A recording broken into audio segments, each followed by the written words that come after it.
మనం ఒక కారు కొన్న తర్వాత ఖచ్చితంగా రోడ్డు మీదకైతే వెళ్తూ ఉంటాం. రోడ్డు మీదకి వెళ్ళినప్పుడు ఎవరో ఒకరు వచ్చేసేసి సొట్టలు పెట్టడం, లేకపోతే స్క్రాచెస్ అని చెప్పేసి పెట్టడం జరుగుతూ ఉంటుందన్నమాట. ఈ స్క్రాచెస్‌ని మనం చేయించడానికి గనక వెళ్తే గనక ఏం చేయాలి? ఈ ప్యానెల్ మొత్తం అంతా కూడా రీపెయింట్ చేయాల్సి ఉంటదండి అని చెప్పేసి అయితే మనకు చెప్తూ ఉంటారు. ఇక్కడ మీరు నోటీస్ చేసినట్టయితే గనక ఇక్కడ చూడండి. ఫ్రంట్ డోర్ పైన మనకు ఈ డీప్ స్క్రాచ్ అని చెప్పేసి అయితే పడ్డం అని చెప్పి జరిగింది. ఈ స్క్రాచ్ కోసం నేను వెళ్తే ఏమవుతుంది? దీన్ని మొత్తం అంతా రీపెయింట్ చేయాలని చెప్పేసి చెప్తారు. దీనికోసం ఓవరాల్‌గా రూ. 8,000 నుంచి రూ. 10,000 అయితే స్టార్ట్ చేస్తారండి. అండ్ వెనక డోర్ పైన కూడా మీరు ఇక్కడ నోటీస్ చేయొచ్చు. మైనర్ స్క్రాచెస్ అని చెప్పేసి అయితే ఉన్నాయి. ఈ స్క్రాచెస్ ని మనం ఇంట్లోనే ఉండి ఒక రూ. 5 తోటైతే మీరు ఈ స్క్రాచెస్ అయితే రిమూవ్ చేసుకోవచ్చండి. మనకు కావాల్సింది ఏంటి అంటే మీ పేస్ట్ లో ఉప్పు ఉందా? ఒక కాల్గేట్ పేస్ట్ అయితే తీసుకున్నా, అది మనకు వైట్ కలర్ లో ఉండాలి లోపల. అండ్ ఒక మైక్రో ఫైబర్ టవల్, ఇలా స్ప్రే గన్ ఉన్న ఒక వాటర్ బాటిల్ అయితే తీసుకోండి. ఎక్కడైతే మీకు స్క్రాచెస్ ఉన్నాయో దాని పైన కింద ఇలా వాటర్ అయితే స్ప్రే చేసుకొని ఫస్ట్ ఆఫ్ ఆల్ దాన్ని క్లీన్ చేసుకోండి.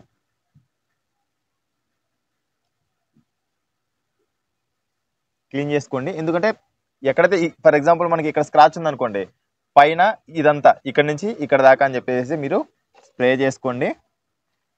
ఓకే, ఇది ఆరిపోండి first of all. And next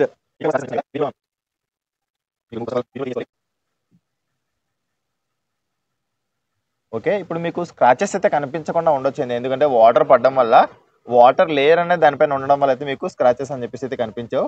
ఇది డ్రై అయిపోయిన తర్వాత వాటర్ అయితే మనకు డ్రై అయిపోతుందో, డ్రై అయిపోయిన తర్వాత అయితే మళ్ళీ మీకు స్క్రాచెస్ అని చెప్పేసి అయితే కనిపిస్తాయి. యూ కెన్ సీ, ఇటువంటి స్క్రాచెస్ కనిపిస్తున్నాయా?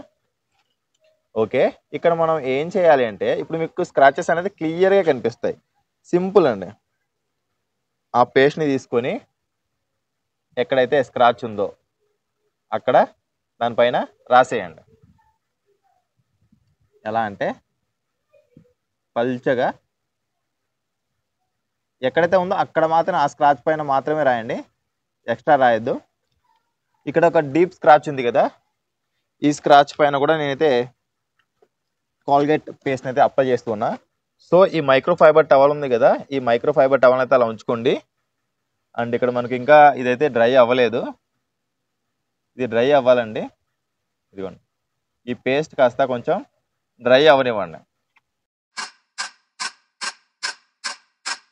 ఇది ఆల్మోస్ట్ అయితే ఇక్కడ డ్రై అయిపోవడం జరిగిందండి. దీనికి ఇక్కడ ఏం చేయాలంటే మైక్రో ఫైబర్ టవల్ మనం ఏదైతే తీసుకున్నామో ఆ మైక్రో ఫైబర్ టవల్ని ఇటువంటి హారియంటల్గా మనం దీన్ని రబ్ చేస్తూ రావాల్సి ఉంటుంది అనమాట. స్లోగా దీన్ని మీరు ఎక్కువ స్ప్రెడ్ చేయకండి. ఎక్కడైతే స్క్రాచ్ ఉందో స్క్రాచ్ మీద మాత్రమే చేయండి. ఎందుకు ఏంటని చెప్పేసి అయితే మీకు చెప్తాను నేను.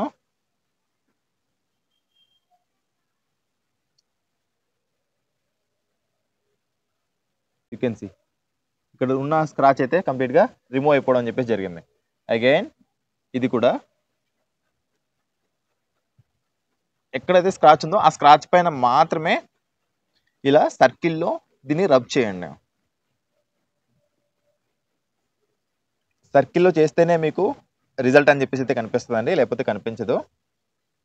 ఓకే, నెక్స్ట్ ఒక వెట్ క్లాత్ పెట్టుకొని క్లీన్ చేసామంటే మొత్తం స్క్రాచ్ అయితే రిమూవ్ అయిపోతుంది. ఇంకొకసారి ఇటువైపు దీనిపైన దీన్ని వెట్ చేసుకోండి. ఇందాక మీరు చూసారు కదా, ఇది డీప్ స్క్రాచ్. ఏదైతే ఉందో అక్కడ మాత్రమే అండి, ఎక్కడైతే పేస్ట్ రాశారో ఆ పేస్ట్ రాసిన చోట మాత్రమే మీరు దీన్ని ఇలా సర్కిల్లో ఇలా చేయండి. తప్పనిచ్చి ఎక్కువ మరీ ఆరిపోయేంత వరకు పెట్టకండి. కంప్లీట్గా పేస్ట్ మొత్తం కంప్లీట్గా డ్రై అయ్యేంత వరకు పెట్టద్దు.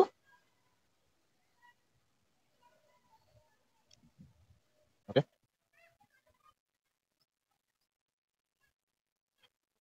కొంచెం ప్రెజర్ అయితే అప్లై చేయాలి. అప్లై చేస్తేనే మనకు ఈ స్క్రాచెస్ అని చెప్పేసి అయితే రిమూవ్ అవుతాయి. సో ఇందాక చూసారు కదా, ఇక్కడ మీకు కంప్లీట్గా డీప్ స్క్రాచ్ అండి. ఆ డీప్ స్క్రాచ్ కాస్త మనకి ఇక్కడ రిమూవ్ అయిపోవడం అని చెప్పేసి జరిగింది.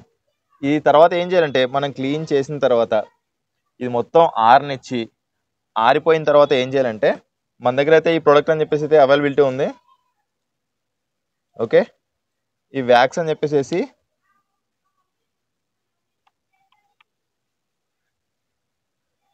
సో చూసారు కదా ఇక్కడ మనకు గ్లాస్ కోట్ అని చెప్పేసి అయితే పోయింది. ఆ తర్వాత ఎప్పుడైతే నేను వ్యాక్స్ అప్లై చేస్తున్నానో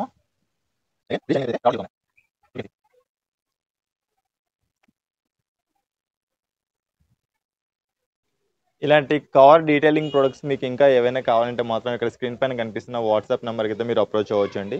కార్ రిలేటెడ్ ఆల్ యాక్సెసరీస్ అని చెప్పేసి అయితే మన దగ్గర అవైలబిలిటీ ఉన్నాయి. అండ్ ఈ వీడియో కనుక మీకు ఇన్ఫర్మేటివ్ అనిపించినట్లయితే మీ ఫ్రెండ్స్ అండ్ ఫ్యామిలీ మెంబర్స్ కూడా షేర్ చేయండి. And thanks for watching. Bye. Seat belt ధరించండి, హెల్మెట్ ధరించండి, సురక్షితంగా ప్రయాణించండి.